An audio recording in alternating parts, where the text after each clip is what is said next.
Imagine this. You're standing in a dealership, staring at two identical cars. One has a lower monthly payment if you lease it, the other a slightly higher payment if you buy. Which one secretly drains your wallet faster?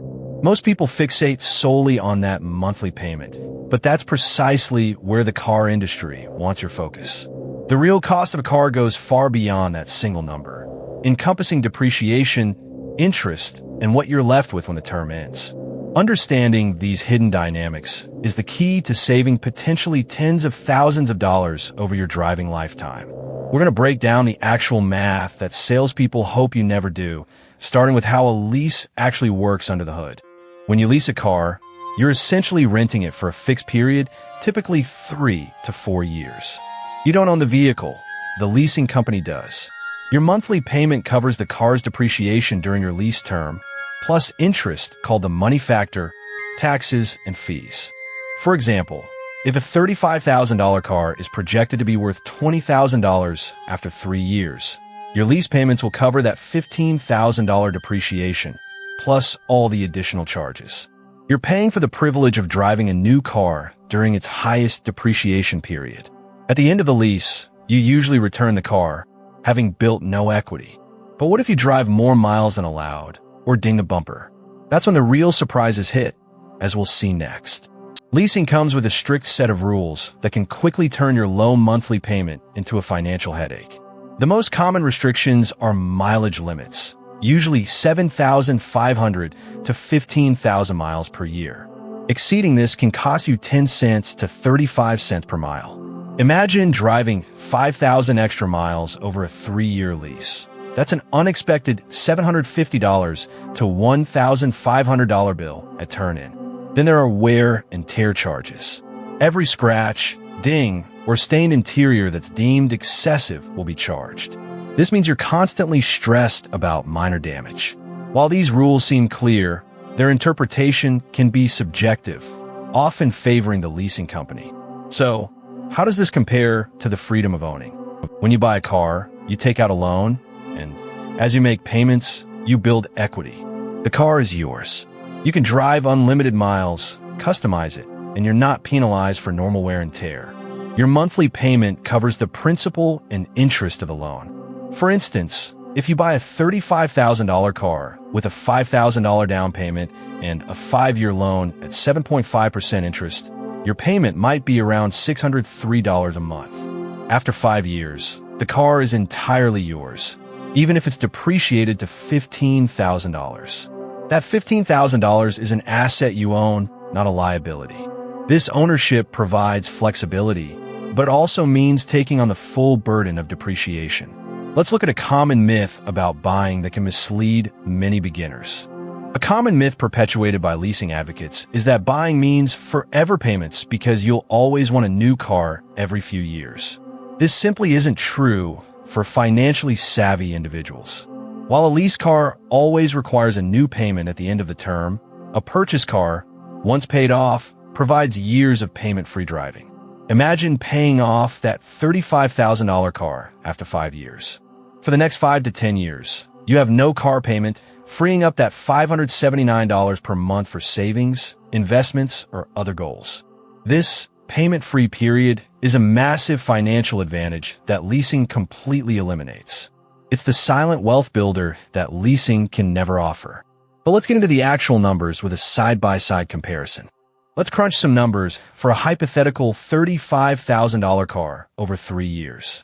For a lease, you might put $2,000 down and have a monthly payment of $375 for 36 months. Total payments would be $13,500.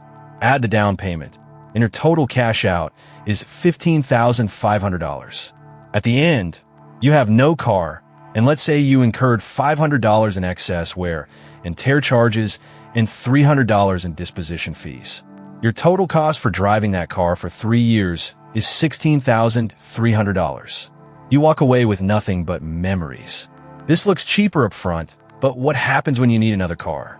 You start the cycle all over again, always making payments. Now, let's compare this to buying the exact same vehicle. Using the same $35,000 car, let's say you buy it with a $2,000 down payment and a 5-year loan at 6% interest. Your monthly payment is $635 for 60 months. After 3 years, you would have paid $24,860, $2,000 down plus $36,635. The car's market value might be $20,000 and your loan balance will be around $15,000. This means you have $5,000 in equity. Your net cost after 3 years, considering the equity, is $19,860. Yes, the cash outflow is higher, but you own an asset. If you then sell the car for $20,000, you recover your equity. The key here is that you're building wealth, not just consuming it. But the real power of buying comes in the long run. The long-term advantage of buying truly shines when you pay off the car. Continuing our example, after 5 years, you own the car free and clear. Let's say you drive it for another 5 years, making no payments. Over those additional 5 years, you save $38,100, $635 per month x 60 months, compared to someone who is still leasing or financing another car. This $38,100 can be invested, potentially growing into much more over time. Lease cycles force you into perpetual payments, trapping your cash flow. Buying, especially if you hold onto the car for a decade or more, is a significant wealth-building strategy. But what happens when you make a common mistake with a car loan? Here's a common mistake that can erase the benefits of buying: trading in a finance car too early while you're upside down on the loan. This means you owe more on the car than it's worth. For example, you buy a car for $35,000. After 2 years, it's worth $25,000, but you still owe $28,000. If you trade it in, that $3,000 negative equity is rolled into your new car loan, increasing your payment and extending your debt. This mistake is often made by people who want a new car every 2 to 3 years, mimicking the lease cycle, but with the added burden of negative equity. The solution is simple. Keep your car longer or make a larger down payment initially. Don't fall into the trap of perpetual debt, which is a symptom of poor financial planning. Let's discuss when a lease might actually make sense. While buying is generally better for personal wealth, there are niche scenarios where leasing might make sense. If you use your car for business and can deduct lease payments as an expense, this can be advantageous. Also, if you absolutely need to drive a new car every 2 to 3 years, always want the latest technology, and can't stand the idea of owning an older vehicle, leasing offers that flexibility without the hassle of selling. However, you must be meticulous about mileage limits and wear and tear, and critically, you must have a stable income that easily supports perpetual car payments. For the vast majority of consumers, especially those building wealth, these specific conditions don't apply. So what's the concrete action you should take? Your first concrete action step is to calculate the total cost of ownership for both options, not just the monthly payment. For buying, this means down payment plus monthly payment loan term plus estimated maintenance over ownership period. For leasing, down payment plus monthly payment lease term plus estimated wear and tear / mileage penalties plus disposition fee. Factor in the value of the car at the end of the term for buying or the lack thereof for leasing. Use online calculators to help. Don't let a salesperson's low monthly lease quote distract you from the full picture. Compare these total costs side by side. This simple exercise will reveal the true financial burden and help you make a decision based on facts, not sales tactics.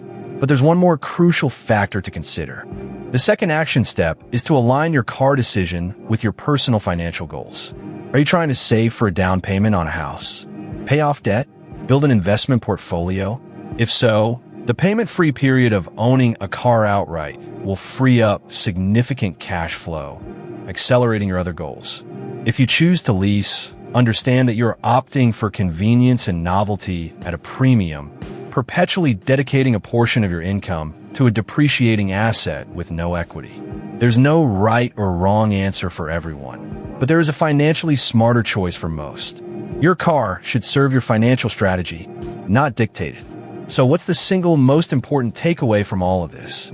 The biggest takeaway is this: buying a car and paying it off provides a critical payment-free period that can dramatically accelerate your wealth-building journey. Leasing keeps you in a cycle of perpetual payments with no equity. Always calculate the total cost over the entire ownership or lease period, not just the monthly payment. Make your car work for your financial goals, not against them. If you found this breakdown helpful for navigating the world of car financing, make sure to subscribe to the channel for more practical personal finance insights.